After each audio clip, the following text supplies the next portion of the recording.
Welcome back to the David Pakman Show. Please consider a David Pakman Show membership made possible in part by liberalbias.com.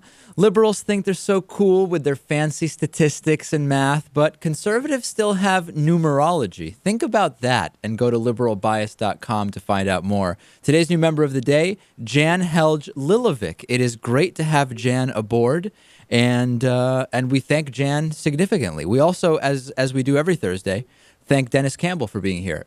Denis is editor-in-chief of UK Progressive Magazine, also host of Worldview Show at youtube.com/Worldview Show. Denis, I've been reading about Egypt being set to receive some F-16's, and the American State Department is refusing to delay delivery to what is essentially the Muslim Brotherhood-run Egypt at this point. Now, there are some in the U.S. who are saying it's dangerous to arm a group that is at the very least unstable, and by some accounts, unstable, I guess, is where I will leave it, and I'll turn it over to you. What are the two sides to this story? Well, you obviously have a government that is under the control of the Muslim Brotherhood, but let us not underestimate who is still really in charge of Egypt, and that is the SCAF, the Supreme Council of the Armed Forces. They are still very much in control, despite whatever pronouncements Egypt's President Morsi, who is the head of the Muslim Brotherhood, may have made. And there's really only two groups in Egypt that are in charge at this point, or are showing any semblance of having a government. So maybe, are you alluding to, just to be clear, are you alluding to Morsi's comments that Jews may be the descendants of apes and pigs? I wasn't alluding to that as much as I was alluding to how he is beginning to feel his oats a bit. He attempted to fire Field Marshal General Tantawi, who has been the effective leader of the country. He has gone through the process of rushing a constitutional referendum to the polls, but now that is being seen as being deeply flawed and in fact perhaps a corrupt election. And indeed, we've been talking to a couple of people who will be featuring on our show, which have been looking very deeply into, having just come back from Egypt, both of them, what is going on inside of the country, especially in light of the fact that tomorrow it begins on the 25th of January, the start of the revolution 2 years on. The State Department wrote a letter on January 8th to Republican Senator James Inhofe from Oklahoma, responding to criticism he had made of this, saying that arming Egypt's Muslim Brotherhood serves the U.S.'s regional security interests. So in reading between the lines, is this not kind of the enemy of my enemy is kind of my friend type of thing? In other words, arming Egypt specifically may not serve U.S. security interests, but in the broad scope of the region, arming Egypt may be a good thing. Well, we've been arming Egypt for the last 30 years, and that's something to keep in mind. I mean, we were arming Egypt long before that, actually, from the time of Anwar Sadat. The arming of Egypt has long been a reward for keeping the peace on the southern borders there with Israel. And that's been in the U.S. foreign policy and foreign interests for a number of years. It got a bit dicey with the overthrow of Mubarak because, quite frankly, the U.S. couldn't decide which side it was going to be on. It stayed with Mubarak for too long and then abruptly dropped him and moved over to sort of look as though they were on the side of the student revolutionaries.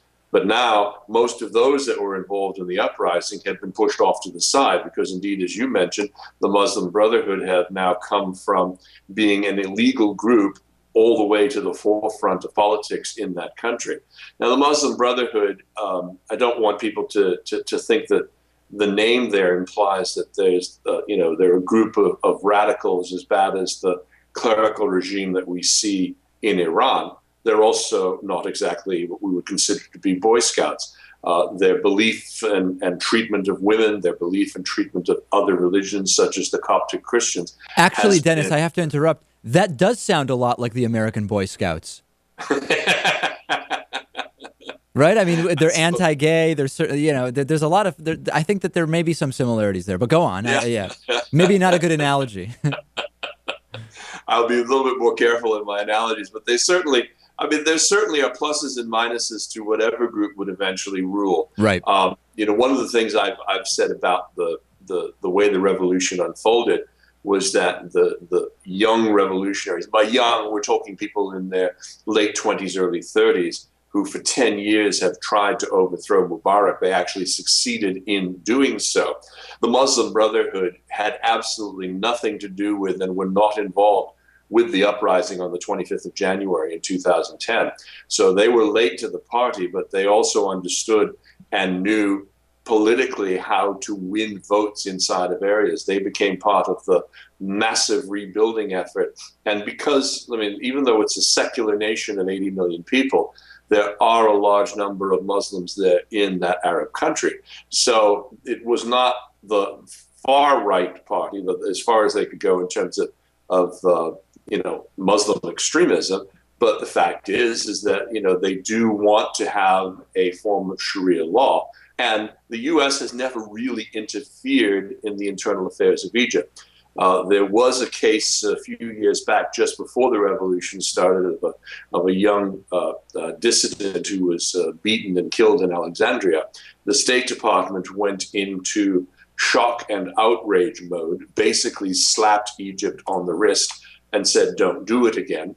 And it went away eventually. The conduct of our foreign policy in that part of the world has largely been to support these regimes that keep law and order, and Egypt gets the beneficiary of it. All right, so make sure to check out Denis's show at youtube.com/worldviewshow. Denis, what's the big headline on the show this week? Well, this week we're going back, as we will be for the next 2 weeks, and looking at the revolution itself. We have Ahmed Tharwat, who is based in the United States, but he's an Egyptian journalist who does a show called Beladan, which is with Open Arms on PBS, and he's going to be with us. And somebody you know very, very well is also joining us, Kendall Sheets. We're going to go back and look at the furore raised over the Scientology book by Lawrence Wright, and what's happening there, make comparisons to the Mormons and Mitt Romney. So I think that your viewers will enjoy watching this week. Fantastic. So subscribe free. It takes a second. You won't miss any videos. youtube.com/worldviewshow. Denis, thanks as always. Thank you, David.